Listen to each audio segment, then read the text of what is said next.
primeira pandemia é a varíola. Sempre que a gente fala sobre epidemias, pandemias, surtos, sempre se questiona, principalmente nesse momento que a gente vive uma pandemia pelo coronavírus, qual teria sido a primeira situação onde a humanidade confrontou algum tipo de agente infeccioso de uma maneira mais ou menos simultânea, né? Pensando que, claro, lá atrás, há muito tempo atrás, a nossa dinâmica populacional era completamente diferente.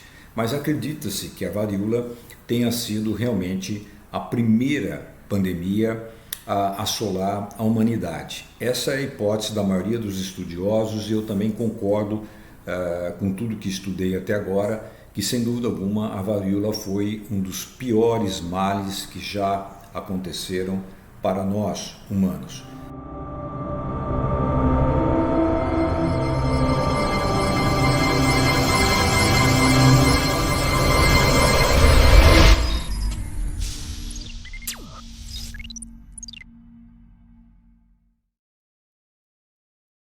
Aqui eu trouxe uma gravura de um pintor chamado Florentine Codex. Essa gravura é de provavelmente do século XVI e ela mostra na cidade do México, especificamente também no país, no México, a varíola acometendo aqui uma mulher com as suas clássicas apresentações de febre, das presenças das vesículas, das pústulas, que era um quadro clínico clássico dessa doença. Coloquei especificamente essa gravura do México, porque daqui a pouco eu vou falar exatamente a importância que foi a varíola quando chega no continente americano. Então essa aqui é uma gravura mostrando a importância dessa doença que acometeu todo o planeta aproximadamente. Nós temos uma ideia próxima de que talvez a gente tenha tido em torno de 300 milhões de pessoas no século XX que foram mortas por causa da varíola. Então a varíola, sem dúvida alguma, foi uma doença devastadora para a nossa humanidade.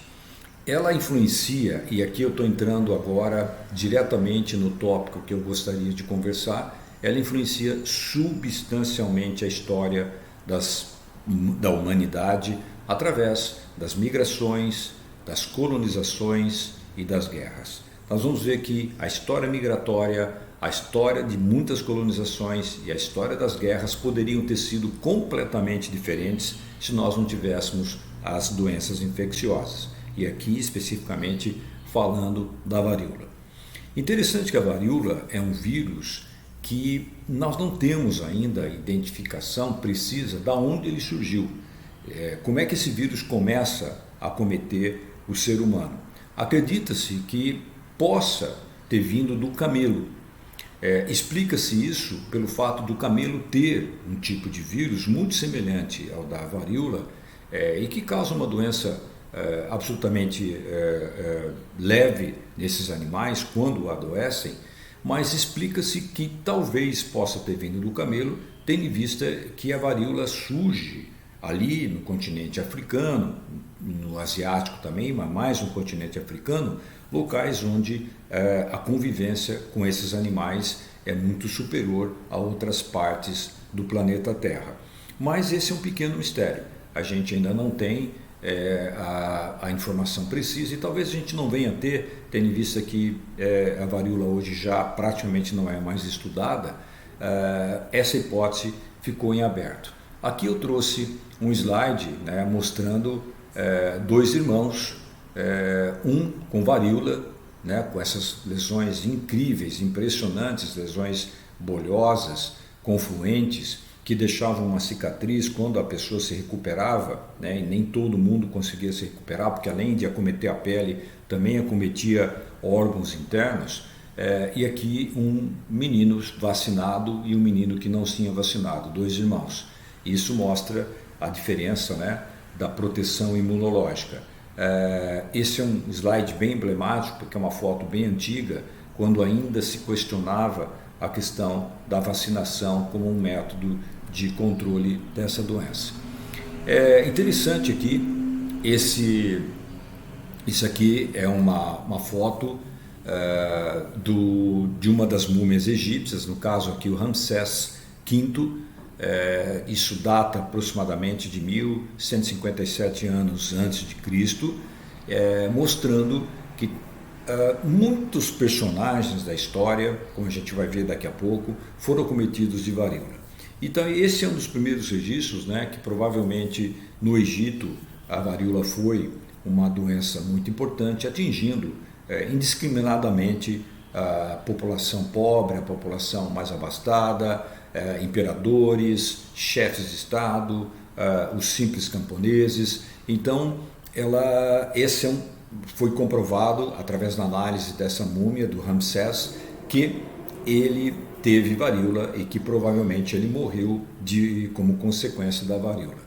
Então, a varíola ela surge e ela se propaga na humanidade exatamente há cerca de 10 a 12 mil anos atrás, quando a gente começa a ter a chamado período agrícola, a fase agrícola da humanidade, quando o ser humano deixa de ser nômade e ele passa a constituir pequenas comunidades, ele passa a domesticar animais e ali começa a se surgir os pequenos povoados, as pequenas cidades. Por que isso é importante? Porque uma doença como a varíola de transmissão, contato entre as pessoas, ela precisava, para se propagar, que as pessoas estivessem próximas. Hoje, como a gente fala tanto da importância dessa globalização, dessa concentração humana, e isso explicaria o porquê o coronavírus hoje afeta o nosso mundo de maneira tão intensa, lá atrás, para a gente começar a explicar como é que essas epidemias se disseminam no ser humano, a gente só consegue explicar a partir do momento que o ser humano passa a conviver mais em sociedade. Então isso, sem dúvida alguma, essa foto é bem emblemática, porque ela demonstra realmente primeiro a disseminação da varíola por todo o mundo, indiscriminadamente, como eu disse, atingindo qualquer tipo de pessoa, e exatamente locais onde o conglomerado humano era importantíssimo. Das primeiras e muito interessantes influências que a varíola teve na história da humanidade, eu cito uma aqui, importante, e é isso que eu gostaria que vocês refletissem, como uma doença pode ter influenciado o destino até da humanidade. No ano de 570, já depois de Cristo, houve uma tentativa da invasão de Meca, da cidade sagrada de Meca, pelo exército da Abissínia. A Abissínia hoje é a Etiópia, na época era chamada de Abissínia. Então o exército da Abissínia tenta atacar e dominar a cidade de Meca. Aquelas guerras clássicas que nós observávamos naquele período, na expansão das colonizações, dos impérios. E o Corão, que é o livro sagrado dos muçulmanos, ele descreve essa passagem e ele coloca de uma forma simbólica. Ele diz que Deus, quando viu que o exército da Abissínia estava invadindo ou tentava invadir a cidade sagrada de Meca, ele envia um bando de pássaros que, munidos de pedras, esses pássaros atacam os invasores, causando feridas e pústulas, que eles chamam de pestilência. Na verdade, se acredita que isso era a varíola. O exército da Abissínia foi acometido, foi contaminado pelo vírus da varíola e muitos soldados e muitos combatentes vieram a falecer. Isso fez com que o exército se enfraquecesse e não conseguisse o seu intento, que era de atingir, de dominar a cidade de Meca. Então, o que acontece substancialmente nesse momento que é muito significativo? Esse ano de 570, quando o exército da Abissínia é derrotado, não consegue dominar Meca, é o nascimento de Mohammed, que é considerado o grande profeta do Islã. é ali que surge essa força do Islã no mundo. Ou seja, talvez se o exército da Etiópia tivesse dominado Meca, nada disso tivesse acontecido. Então, o nascimento desse profeta é marcado exatamente nesse ano do exército da Abissínia sendo devastado não pelos seus opositores, mas pelo vírus da varíola. E a expansão islâmica que se observa depois no século VI, no século VII, até o século VIII, acaba sendo uma grande disseminadora da varíola pela Europa. Então acredita-se que a varíola entra na Europa na medida que o Islã passa a tentar dominar alguns países europeus. No ano 1000, né, depois de Cristo, nós já tínhamos descrição de varíola desde a Ásia, no Japão, até a Espanha, até a Europa, passando por todo o continente asiático, por todo o continente, por boa parte do norte, principalmente do continente africano, chegando até a Europa. Então vejam que aqui é um dos exemplos que eu gosto de colocar de que a história foi muito radicalmente mudada pela varíola, por uma doença infecciosa, por uma pandemia. Esse é um dado muito importante, muito legal, que eu gosto de passar nas minhas apresentações. Uma outra coisa significativamente importante, e aqui eu trago, né, um esboço da conquista, da colonização que passa a ocorrer com as navegações, né, no século XVI, desculpem, quando principalmente os portugueses e os espanhóis passam, através das suas naves, das suas embarcações, a buscarem não só comércio com outros países ou mesmo desbravar o mundo, levando a sua fé religiosa, levando a sua cultura para fazer aquilo que a gente chama de colonização. Vejam que aqui em vermelho a gente tem as rotas portuguesas, né, que inclusive chegam obviamente aqui no Brasil, como nós sabemos, mas eu vou me ater nessas rotas verdezinhas aqui, que são as rotas da Espanha, né? A Espanha foi importantíssima na colonização aqui da América, principalmente da América Central, uma boa parte dos Estados Unidos, mas da América Central, a região caribenha e da América do Sul, né? Por que eu estou falando das rotas aqui marítimas? Porque sem dúvida alguma foram através dessas rotas que muitas doenças, nós vamos ver depois no próximo episódio, muitas doenças virais foram levadas através da Europa, que era o chamado Velho Mundo, para aquilo que veio a se conhecer como Novo Mundo, aqui na América, né? Todo mundo conhece a América como Novo Mundo. Então, essas rotas foram muito importantes. Aqui a gente mostra uma gravura. Essa gravura é também uma gravura clássica de um imperador espanhol, um conquistador espanhol, um navegador espanhol, mostrando a chegada da varíola através das embarcações no Novo Mundo. E nós tivemos, quase que sequencialmente, 3 grandes disseminações da varíola aqui na América, né? Uma acontece em 1517 numa ilha chamada Hispaniola, que hoje é a República Dominicana. Acredita-se que a varíola, chegando aos nativos da República Dominicana, tenha dizimado até 40% da população local. 40% da população local, provavelmente infectada pela varíola, veio a falecer. Depois nós tivemos a entrada da varíola em Cuba, em 1519, também com um impacto muito importante nos nativos da região de Cuba. E finalmente no México, onde eu vou entrar daqui a pouquinho no detalhe de como a varíola muda a história da conquista do México, influenciando substancialmente nesse país, inclusive na sua cultura religiosa. No México, a varíola chega junto com a conquista mexicana do território espanhol através de um navegador chamado Hernando Cortés.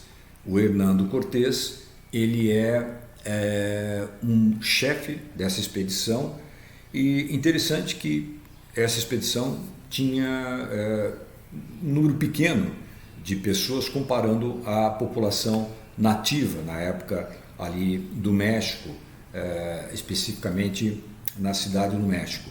Eram menos de 500 conquistadores.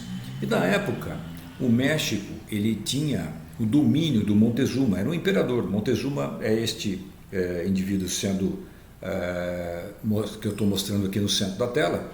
E o Montezuma era uma espécie de um tirano para os mexicanos. Ele era um imperador, ele tinha todo o domínio do chamado Império Azteca, mas às custas de muitos nativos que trabalhavam de modo quase que escravo para que ele obtivesse todo tipo de regalia naquele momento. A varíola chega junto com essa expedição do Hernando Cortés e acredita-se que ela possa ter atingido em torno de 1/3 da população indígena. O Montezuma, a princípio, ele faz um tipo de pacto com os colonizadores espanhóis para poder se aproveitar exatamente dessa questão da colonização, mas a população mexicana sofre um impacto tremendo. 1/3 da população indígena é morta, e isso facilita com que a colonização espanhola aconteça no território americano, né? E um dado fundamental, né? Existe, até por uma questão de credo, a população indígena que sobra, ela se converte ao cristianismo, que era um dos grandes objetivos também, né, dos conquistadores, era levar a sua fé cristã, porque a população não entendia de por que eles estavam morrendo e os conquistadores não. A população indígena acreditava que esses conquistadores eram enviados por Deus, porque eles não eram destruídos, eles não sofriam o impacto da doença, porque muitos deles já estavam imunizados, já tinham tido a varíola e tinham imunização. Então, acredita-se que essa grande conversão ao cristianismo, que é uma tendência aqui da América, tenha sido movida exatamente por causa da varíola, né? A varíola ela vai seguir no seu rumo, né, de uma maneira quase que impiedosa, né? Entre o século XVII e o século XVIII, ela se torna a doença mais devastadora, e provavelmente a mais devastadora que já passou pelo planeta, se a gente pensar no tempo e no número de mortes que ela causou. Acredita-se que ela pudesse causar em torno de 400 mil mortos por ano nesse período, né? E como uma das sequelas que a varíola podia causar, principalmente quando acometia a região ocular, era o indivíduo perder a visão. Então ela é considerada, inclusive, como a principal causa de cegueira nesse período. Vejam que sequela significativa que ela deixava. Temos vários exemplos das consequências da varíola no mundo, né? Em 1853, acredita-se que 80%, né, de uma província no Havaí foi dizimada pela varíola, um local chamado Oahu, né? Aqui na América não foi diferente, na América do Sul.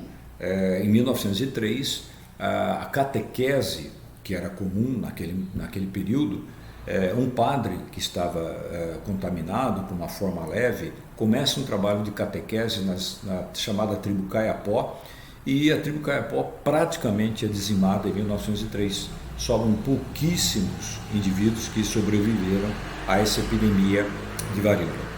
E vejam que aqui eu coloquei apenas alguns exemplos de chefes de Estado, de imperadores, de reis que morreram por causa da varíola. Um dos mais famosos, a chamada Rainha Maria da Inglaterra, em 1694, morre de varíola. Joseph I da Alemanha também morre de varíola. O imperador, o czar Peter II da Rússia, e o Luís XV, que é talvez bem mais conhecido, na França, todos foram vítimas de varíola. Isso é um dos legados que a varíola causou no mundo.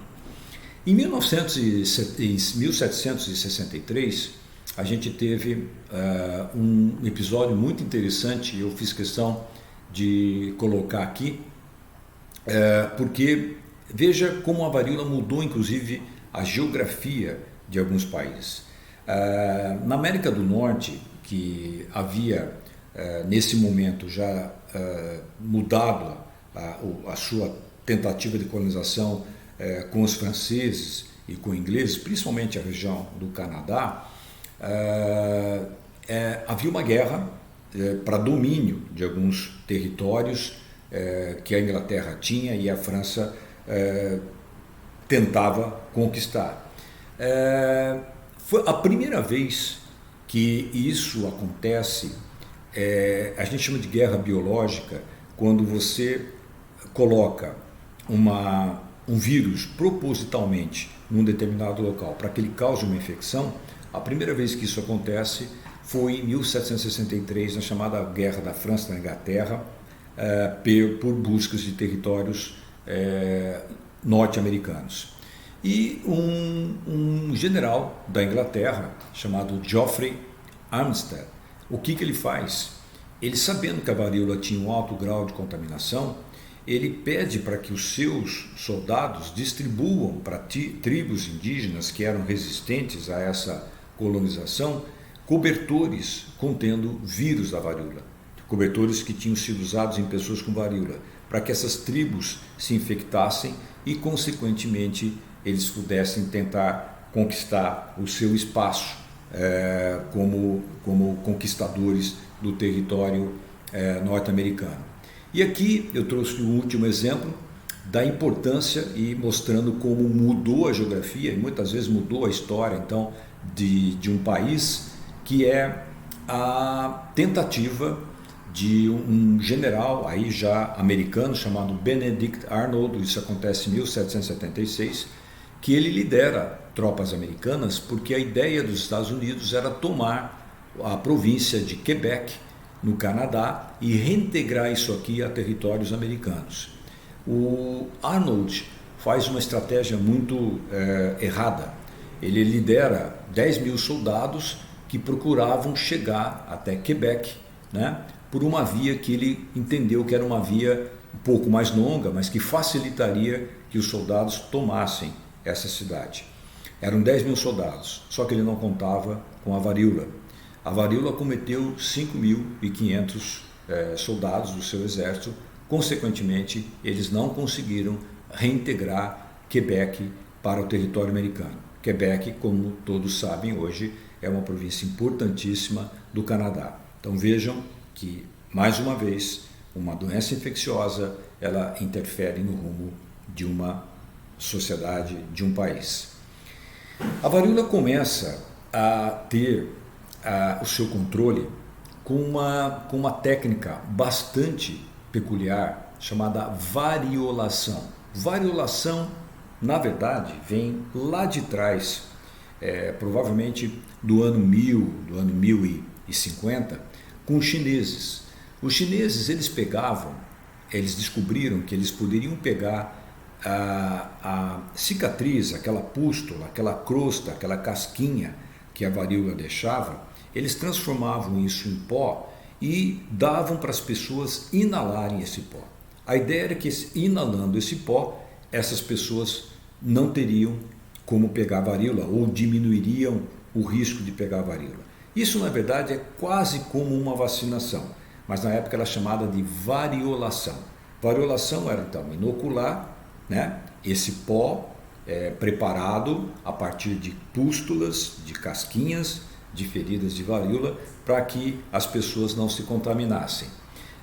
Então, começa com esses curandeiros chineses e depois essa técnica, ela sai da China, vai para a Índia, vai para a Pérsia, vai para a Turquia e chega até Londres, onde a Royal Society of London reconhece isso como uma metodologia de diminuir o problema da varíola na população.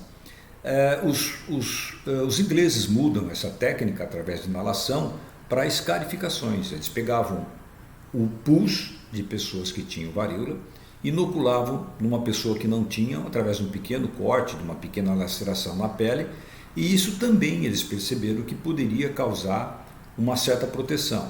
Só que era uma técnica que podia desenvolver a varíola, né? Ou seja, fazer com que a varíola, ao invés de não acontecer, acontecesse, e atribuía-se que essa técnica podia levar até 2% de morte. Então, longe de ser uma vacinação, era uma técnica que poderia diminuir, e de fato diminui. Isso passa a ser uma prática depois utilizada de modo rotineiro. A variolação ela é feita no mundo todo depois, por um determinado período de tempo, mas com todo o risco de causar morte. E esse aqui é o meu último slide para a gente finalizar a nossa apresentação. E por que eu coloco este indivíduo como fechamento do nosso primeiro episódio? Esse médico é chamado Edward Jenner. Em 1796, Jenner descobre a vacina. Jenner faz um estudo de observação em mulheres que eram ordenhadeiras de vaca. As vacas tinham no passado uma doença chamada cowpox, que seria tipo da varíola desse tipo de animal, mas que levava apenas a lesões no ubre das vacas, lesões bolhosas ali. E ele observou que as ordenhadeiras, elas, ao fazerem a retirada do leite, elas poderiam se contaminar, não com uma doença grave como a varíola, mas apenas pústulas nas mãos, resultado do contato direto com o ubre da vaca. Ele percebe isso e ele então nota que, bom, eu vou fazer uma experiência, eu vou pegar o material dessas lesões, dessas vacas, e vou injetar numa pessoa para ver qual é o resultado, se isso não poderia, de certa forma, levar a uma proteção. Porque ele tinha observado que essas ordenhadeiras, embora contraíssem essa cowpox, não contraíam a varíola quando elas eram expostas à varíola. Elas tinham então uma proteção. Então ele fez o primeiro estudo de observação de vacina que existe até hoje, né? Como um método de prevenção de doença. E aqui a gente mostra nessa tela que ele está inoculando um material contendo o cowpox, o vírus da varíola, num filho de uma criada dele, e depois ele submete essa criança à exposição à varíola. Veja, ele fez um ato até antiético, completamente hoje seria criminalizado do ponto de vista de ética de pesquisa. Mas ele expõe a criança depois, sabidamente, a uma pessoa com varíola, e ele nota que a criança não desenvolve varíola. Então nós devemos ao Jenner a descoberta da cura, da vacina para a varíola, não da cura. Da cura do problema, eu digo, de resolução do problema. Essa vacina vai sendo aperfeiçoada com o tempo e a varíola é extinta do planeta Terra em 1979, quando o último caso é detectado na Somália. Em 1971, nós tivemos o último caso de varíola aqui no Brasil. Graças ao Jenner, essa doença foi extinta. A varíola é a primeira doença extinta através de vacina que a gente conhece na história humana. E devemos ao Jenner não só a extinção de uma doença absolutamente mortal, mas de uma doença que mudou, sem dúvida alguma, como a gente apresentou aqui, o curso da história. O Jenner descobre a vacina e, a partir daí, todas as evoluções que a gente viu de vacina vieram exatamente dessa técnica, dessa pesquisa, dessa questão da observação. Então eu termino esse primeiro episódio nosso com uma homenagem a esse que é o pai da vacina, Edward Jenner, responsável por ter eliminado a varíola do planeta Terra. Até o próximo episódio.